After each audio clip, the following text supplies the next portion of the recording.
आज बहुत ही अचंभित कर देने वाली एक खबर छपी है कि उत्तराखंड हमारे प्रदेश के कई सांसद गणों ने अपनी सांसद निधि को प्रदेश के इतर बाहर के राज्यों में खर्च किया है। ये बहुत ही विस्मय की स्थिति है कि प्रदेश के सांसदों की निष्ठा इस प्रदेश में सीमित न होकर अन्य प्रदेशों में भी उनकी निष्ठा जुड़ी हुई है और वो निष्ठा अन्य प्रदेशों के लिए भी प्रदर्शित कर रहे हैं। प्रश्न ये उठता है कि जिस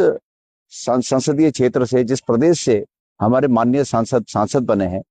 उस प्रदेश की जनता की बहुत उम्मीदें होती हैं, आवश्यकताएं होती हैं। हमारा प्रदेश ऐसे ही मूलभूत आवश्यकताओं के लिए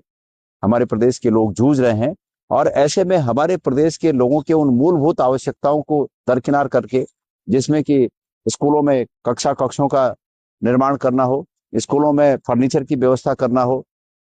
हमारे महिला मंगल दलों को तमाम गांव के अनुरूप आवश्यक जो साधन उपलब्ध कराए जाने होते हैं उनकी बात हो, या कहीं पर छोटी छोटी पेयजल लाइनों की बात हो, कहीं पर किसी अस्पताल में एम्बुलेंस की बात हो, इन सब बातों को दरकिनार करके बाहर के प्रदेशों को सांसद निधि खर्च किया जाना प्रदेश की जनता के साथ धोखा है। ये बहुत ही विस्मयकारी बात है, अचंभित कर देने वाली बात है कि हमारे प्रदेश के सांसदों ने इसके बावजूद बाहर के प्रदेशों में अपनी सांसद निधि को खर्च करना उचित समझा। ये सिर्फ इसलिए हो रहा है, मैं कल कई बार इस बात को कह रहा हूं, ये इसलिए हो रहा है कि जब सांसद गणों को या चुने हुए किसी भी व्यक्ति को जो जनता के वोट पर चुना जाता है, जब उसको ये लगता है कि जनता के वोट की कोई कीमत नहीं है, जनता का वोट कुछ भी हो, जनता का मन कुछ भी हो, जनता का मत कुछ भी हो, चुनाव जीतने के लिए जुगाड़ अन्य तरीकों से बनाए जाते हैं, तो तब ये बात सरेआम हो जाती है कि वो अपनी मर्जी से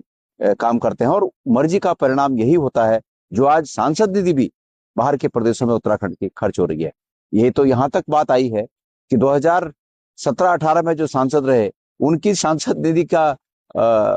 उनकी सांसद निधि भी अब जाके 24-25 में संस्तुति की जा रही है और तब जाके खर्च हो रही है। ये कितने विस्मयकारी बातें हैं। इसलिए